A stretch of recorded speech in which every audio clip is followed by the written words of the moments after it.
Academical ഈമാനും തമ്മിൽ വ്യത്യാസമുണ്ട്. അക്കാഡമിക്കൽ ഈമാൻ എന്നാൽ പരീക്ഷ എഴുതുന്ന ഈമാൻ. ഈമാൻ കാര്യം എന്ത്, ഈമാൻ കാര്യം എത്ര എന്ന് ചോദിച്ചാൽ പരീക്ഷ എഴുതാം. അതിനാണ് അക്കാഡമിക്കൽ ഈമാൻ എന്ന് പറയുക. എന്നാൽ ഈമാൻ എന്താണ്? ഈമാൻ 3 കാര്യമാണ്. ഏതൊക്കെ 3 കാര്യം? അസ്സബ്റു വശുക്റു വൽറിളാ. ബസ് 3 കാര്യമുള്ളൂ. ഈമാൻ 3 കാര്യമാണ്. അസ്സബ്റു വശുക്റു വൽറിളാ എന്ന് പുണ്യ റസൂൽ. ചിലപ്പോൾ റസൂലുള്ളാഹി സ്വല്ലല്ലാഹു അലൈഹി വസല്ലം തങ്ങൾക്ക് ചില ചാട്ടുളി പോലെയുള്ള ചില വാക്കുകൾ പറയും. ചില സന്ദർഭത്തിൽ നബി ഇങ്ങനെ ഇരിക്കുന്നു, സഹാബികളൊക്കെ ഇങ്ങനെ ഇരിക്കുന്നു സ്വല്ലല്ലാഹു അലൈഹി വസല്ലം. അപ്പോൾ നബി ചോദിക്കാണ്, മൻ അൻതും മൻ അൻതും മൻ അൻതും. ഗൾഫിലൊക്കെ പോയ ആളുകൾക്ക് പെട്ടെന്ന് തന്നെ ആ മറുപടി അറിയാൻ കഴിയും. അതിനിപ്പോൾ ഭാഷയൊന്നും പഠിക്കേണ്ടതില്ല. മൻ അൻതും, ആരപ്പങ്ങളൊക്കെ സ്വല്ലല്ലാഹു അലൈഹി വസല്ലം. നബിയും സഹാബികളും ഇങ്ങനെ ഇരിക്കുക. അപ്പൊ നബി ചോദിക്കുക സഹാബികളോട്, മൻ അൻതും, നിങ്ങളൊക്കെ ആരാ? നിങ്ങൾക്ക് പറഞ്ഞത് മനസ്സിലായില്ല. ഒരു ചോദ്യം ഇതിപ്പോ ചോദിക്കാൻ തന്നെ പറ്റുമോ? എന്തുകൊണ്ട്? നമ്മളൊക്കെ എല്ലാവരും ഇങ്ങനെ ഇരിക്കുമ്പോ ഞങ്ങളോട് ചോദിക്കാൻ പറ്റുമോ? മൻ അൻതും. അപ്പൊ സ്വഹാബികൾക്ക് മനസ്സിലായി എന്തോ ഒരു സംഗതി ഉണ്ട്. അപ്പോൾ അവർ പറഞ്ഞു, നഹ്നുൽ മുഅ്മിനൂന യാ റസൂലല്ലാഹ്. നിങ്ങളൊക്കെ ആരാന്ന് ചോദിച്ചു. അപ്പോൾ പറഞ്ഞു, ഞങ്ങൾ മുഅ്മിനീങ്ങളാ നബിയെ. അപ്പോൾ നബി ചോദിച്ചു, അൻതുമുൽ മുഅ്മിനൂൻ, നിങ്ങൾ മുഅ്മിനീങ്ങളാ? വമാ അലാമത്തു ഈമാനിക്കും, നിങ്ങൾ മുഅ്മിനീങ്ങളാന്നുള്ളതിന് തെളിവെന്താന്ന് ചോദിച്ചു. നിങ്ങൾക്ക് പറഞ്ഞത് മനസ്സിലായില്ലേ? നബിയും സ്വഹാബികളും എല്ലാം ഇങ്ങനെ ഇരിക്കുന്ന ഒരു വേള. അപ്പോൾ നബി അവരോട് ചോദിച്ചു, മൻ അൻതും, നിങ്ങളെല്ലാം ആരാണ്? അപ്പോൾ അവർ പറഞ്ഞു, നഹ്നുൽ മുഅ്മിനൂന യാ റസൂലല്ലാഹ്, ഞങ്ങളെല്ലാം മുഅ്മിനുകളാണ്. അപ്പോൾ ചോദിച്ചു, അൻതുമുൽ മുഅ്മിനൂൻ, നിങ്ങൾ മുഅ്മിനീങ്ങളോ? വമാ അലാമത്തു ഈമാനിക്കും, നിങ്ങൾ മുഅ്മിനീങ്ങളാണെന്നുള്ളതിന് അടയാളം എന്താണ്? അലാമത്ത്, അടയാളം എന്താണ്? അപ്പോൾ അവർ പറഞ്ഞു, നസ്ബിറു ഇൻദൽ ബലാ വനശ്കുറു ഇൻദൽ റഖാ വനർളാ ബിമവാഖിൽ ഖലാ.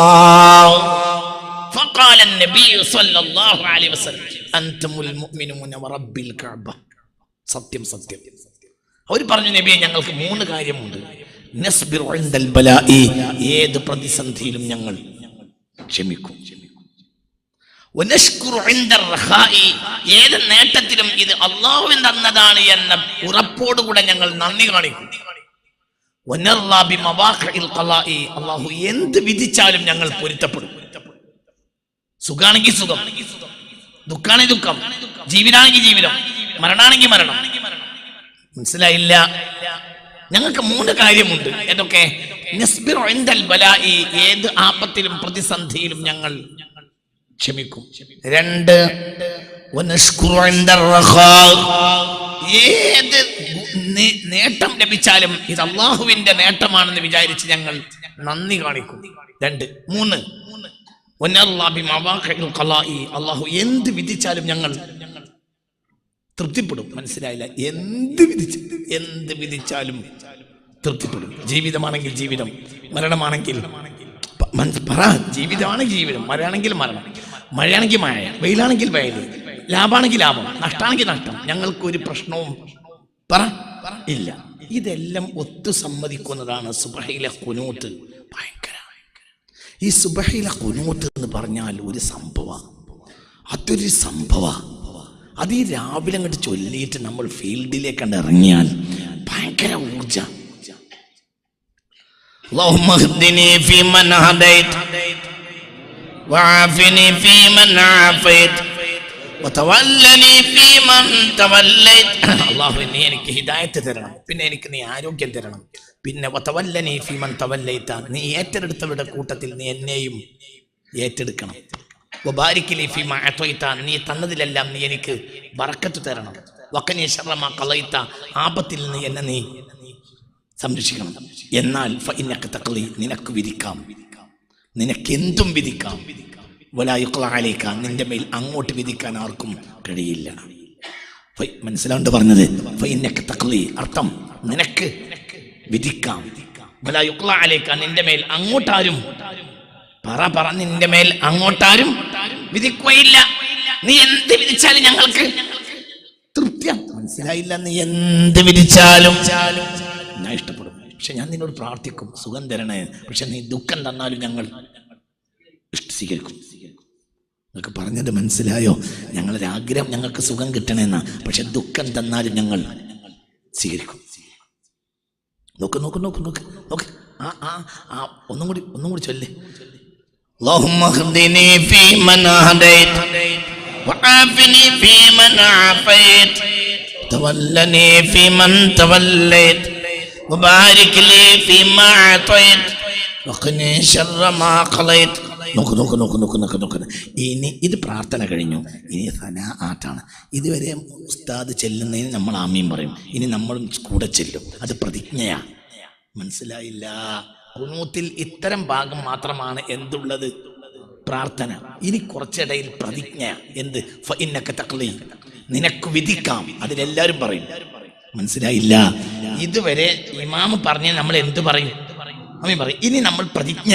ഫഇന്നക തഖ്ലി, കാര്യം ഇങ്ങനെയൊക്കെ ആണെങ്കിലും ഫഇന്നക തഖ്ലി, നിനക്കു വിധിക്കാം. വലാ യുഖ്ല അലൈക, നിന്റെ മേൽ അങ്ങോട്ടാർക്കും വിധിക്കാൻ കഴിയില്ല. വഇന്നഹു ലാ യദില്ലു മൻ വാലൈത, നീ ഒരാളെ ഏറ്റെടുത്താൽ അവൻ നിന്ദ്യനാവുകയില്ല. വലാ യഇസ്സു മൻ ആദൈത, നീ ഒരാളെ ഒഴിവാക്കിയാൽ അവൻ യോഗ്യനാവുകയുമില്ല. ഫലക്കൽ ഹംദു, ചെല്ല് ഫലക്കൽ ഹംദു അലാ മാ ഖളൈത, നീ എന്ത് വിധിച്ചാലും നിനക്കാണ് സർവസ്തുതിയും. ഫലക്കൽ ഹംദു എന്താർത്ഥം? നീ എന്ത് വിധിച്ചാലും, പ്രളയാണെങ്കിൽ അൽഹംദുലില്ലാ, ഫലക്കൽ ഹംദു, ചൊല്ല് ഫലക്കൽ ഹംദു, നിനക്കാണ് സർവസ്തുതിയും. അലാമാ ഖളൈത, നീ വിധിച്ച ഏതൊരു കാര്യത്തിന്റെ മേലും. നീ ഇപ്പോൾ പ്രളയം വിധിച്ചാൽ നമ്മൾ എന്ത് പറയണം? ഫലക്കൽ ഹംദു എന്ന് പറയുന്നത്. പിന്നെ എന്താ പറയേണ്ടത്? ഫലക്കൽ ഹംദു അലാമാ ഖളൈത, നീ എന്ത് വിധിച്ചാലും അൽഹംദുലില്ലാ, എന്റെ കൂടെ വാ. ഫലക്കൽ ഹംദു അലാമാ ഖളൈത, ഒരു പ്രളയം കഴിഞ്ഞു, ഇനി ഈ ആഴ്ച വീണ്ടും ഒരു പ്രളയം ഉണ്ടായാലും അൽഹംദുലില്ലാ, നീ വെറുതെ ഒന്നും ചെയ്യൂല. അവസാനം ആറ്റി കുറിക്കാൻ ഞങ്ങൾക്ക് ലാഭമായിരിക്കും. നീ ഞങ്ങളെ ഒരിക്കലും ആക്രമിക്കൂല. നിങ്ങൾക്ക് പറഞ്ഞത് മനസ്സിലായോ? അതന്നെ ഞങ്ങള് അനുഭവിക്കുന്ന ചില പ്രയാസങ്ങൾ പ്രത്യക്ഷത്തിൽ ഞങ്ങൾക്ക് പ്രയാസമാണെങ്കിലും അവസാനം അത് ഞങ്ങൾക്ക് ലാഭമാവും. ഇപ്പോൾ ഡോക്ടർ രോഗിയെ ഓപ്പറേഷൻ ചെയ്യുന്നു, പ്രത്യക്ഷത്തിൽ അയാൾക്കത് എന്താണ്? വേദനയാണ്. പക്ഷെ 4 ആഴ്ച കഴിഞ്ഞാൽ അയാൾക്കത് മനസ്സിലായില്ലേ പറഞ്ഞത്? സുഖായില്ലേ? ആരോഗ്യായില്ലേ?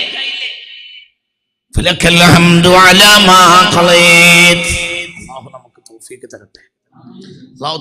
തരട്ടെ. അല്ലാഹു നമുക്ക് നാഫിയായ ഇൽമിനെ തരട്ടെ. എല്ലാവരും ചിന്തിക്കണം, അങ്ങോട്ടും ഇങ്ങോട്ടും ശ്രദ്ധിക്കരുത്, മനസ്സിലാക്കണം. ഒരു നിലപാട് നന്നാക്കാതെ ജീവിക്കരുത്. ഇപ്പൊ ഇവിടെ കേരളത്തിൽ എല്ലാവർക്കും പ്രളയം ഉണ്ടായി. പക്ഷേ കുറച്ചാളുകൾക്ക് ഈമാൻ കൂടി, കുറച്ചാളുകൾക്ക് എന്തായി സംഭവിച്ചതെന്ന് അറിയില്ല. ഇന്നൽ മുനാഫിഖായ മനുഷ്യൻ ഇതാ മരിള, രോഗിയായി, സുമ്മ ഉഫിയ, പിന്നെ രോഗവും മാറിയാൽ കാനക്കൽ ബഈർ, അവൻ ഒട്ടകത്തെ പോലെ ആയിരിക്കും. അഖലഹു അഹ്ലുഹു, അതെന്തോ വിള തിന്നപ്പോൾ അതിന്റെ കുടുംബം പിടിച്ച് അതിനെ കെട്ടിയിട്ടു. ഒരു മുഅ്മിനായ മനുഷ്യന് രോഗം വന്നാൽ അവൻ എന്ത് ചെയ്യും? പെട്ടെന്ന് രോഗം വന്നപ്പോൾ ഒരു പ്രയാസമൊക്കെ വന്നാലും രോഗത്തിൽ അകപ്പെട്ട് കഴിഞ്ഞാൽ പിന്നെ അവൻ അത് മുതലാക്കും. എങ്ങനെ മുതലാക്കുക? നന്നായി അള്ളാഹുവിനോട് രോഗം മാറാൻ അപേക്ഷിക്കും. അതേ സമയത്ത് ചിന്തിക്കും, പറന്ന് നടക്കുന്നിടയിൽ അള്ളാഹുവിനെ പറ്റി ചിന്തിക്കാൻ എനിക്ക് അവസരം ഉണ്ടായില്ല. ഇപ്പോൾ ഏതായാലും ഒരു കുറച്ച് 1.5 മാസം അല്ലെങ്കിൽ 2 മാസം അല്ലെങ്കിൽ 6 മാസം അല്ലെങ്കിൽ 2 കൊല്ലം അങ്ങനെ കിടന്നതുകൊണ്ട് എനിക്ക് അള്ളാഹു എനിക്ക് ചെയ്ത നിഅമത്താകുന്ന ആരോഗ്യത്തിൻ്റെ വില മനസ്സിലായി. അള്ളാഹു എന്ന് പറയുമ്പോൾ ആനന്ദം മനസ്സിലായി. പൊട്ടിക്കരയുമ്പോൾ, കൈയെടുത്ത് ദുആ ചെയ്യുമ്പോഴുള്ള ആനന്ദം മനസ്സിലായില്ലേ പറഞ്ഞു? അപ്പൊ ഏതായാലും എനിക്ക് രോഗം വന്നത്, രോഗമാണെങ്കിലും എനിക്ക് നന്നായി.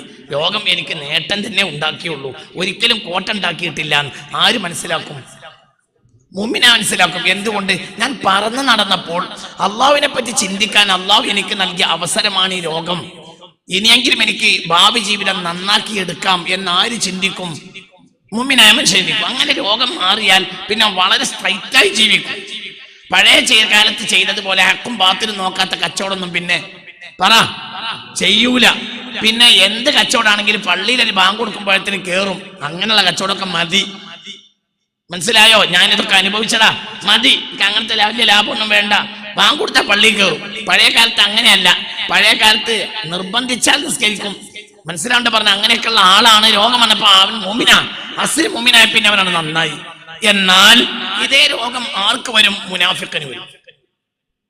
കാനക്കൽ ബഈർ സുമ്മ ഉഫിയ, പിന്നെ രോഗം വന്നിട്ട് രോഗം മാറി ശിഫയായാൽ കാനക്കൽ ബഈർ. മുഅ്മിനായ മനുഷ്യൻ രോഗം മാറിയാൽ നന്നാവും. മുനാഫിഖായ മനുഷ്യൻ രോഗം വന്നു പിന്നെ രോഗം മാറിയാൽ പോലും കാനക്കൽ ബഈർ, അവൻ ഒട്ടകത്തെ പോലെ ആയിരിക്കും. അഖലഹു അഹ്ലുഹു, ആ ഒട്ടകം, ഈ ഒട്ടകം എന്തോ വിളയിലെ എന്തോ ഇല കടിച്ചപ്പോൾ, അതായത് വിളയിട്ടവര് വിള ഈ ഒട്ടകം കടിച്ചപ്പോൾ അഖലഹു അഹ്ലുഹു, ഒട്ടകത്തിന്റെ കുടുംബം ഒട്ടകത്തെ പിടിച്ച് കെട്ടിയിട്ടു. സുമ്മ അർസലുഹു, പിന്നെ കുറെ നേരം കഴിഞ്ഞപ്പോൾ അയച്ചു വിടുകയും ചെയ്തു. മനസ്സിലായില്ല? ഒട്ടകം എന്തോ വിള കടിച്ചപ്പോൾ ആ കുടുംബം ഒട്ടകത്തെ പിടിച്ച് കെട്ടിയിട്ട് സുമ്മ അർസലുഹു, പിന്നെ ഒട്ടകത്തെ അയച്ചു വിട്ടു.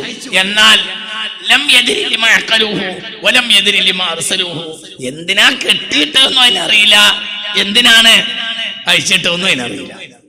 നിങ്ങൾ ഇതിന്റെ കൂടെ ഉണ്ടോ? ഇതാണ് ആരുടെ അവസ്ഥ? മുനാഫിഖിന്റെ അവസ്ഥ. മുഹമ്മദ് മുസ്തഫ. രോഗം വരും എന്ന കാര്യത്തിൽ രണ്ടാളും ഒരുപോലെയാണ്. ആരും ഇതിന്റെ കൂടെ വരി, സ്പീഡിൽ വരി. രോഗം വരിക എന്ന കാര്യത്തിൽ രണ്ടാളും ഒരുപോലെയാണ്, മുഅ്മിനും മുനാഫിഖും. പക്ഷെ ഇവർ രണ്ടാൾക്കും രോഗം രണ്ട് കാഴ്ചപ്പാട് സമ്മാനിക്കും. മുഅ്മിൻ രോഗം കൊണ്ട് വളരെ സ്വാലിഹായി മാറും. മുനാഫിഖിന് എന്തിനാണ് രോഗം എന്ന് പോലും അറിയില്ല. രോഗം ഒരു ഉദാഹരണമാണ്. ഇവിടെ ഇനി നിങ്ങൾക്ക് എന്തും വെക്കാം. രോഗമാകാം, പ്രളയമാകാം, ഉരുൾപൊട്ടലാകാം, മുതൽ നഷ്ടപ്പെടലാകാം, എന്തു ആവാം, കുട്ടികൾ മരിക്കലാകാം. അള്ളാഹു നമ്മളെ കാക്കട്ടെ, അള്ളാഹു നമ്മെ കാക്കട്ടെ.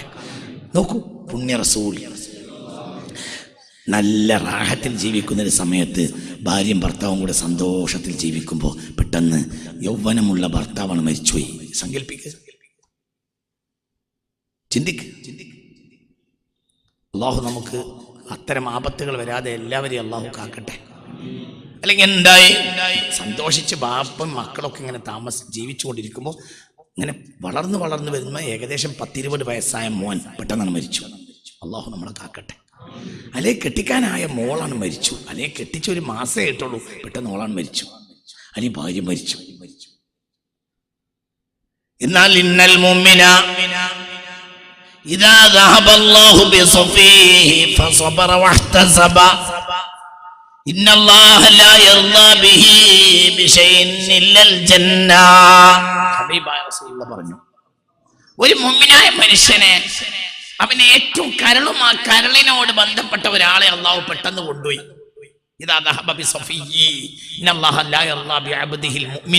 ഒരു മുഅ്മിനായ മനുഷ്യന്റെ കാര്യത്തിൽ അവന്റെ ഹൃദയത്തിൽ തൊട്ട ഒരാളെ പെട്ടെന്ന് അള്ളാഹു മരിപ്പിച്ചു.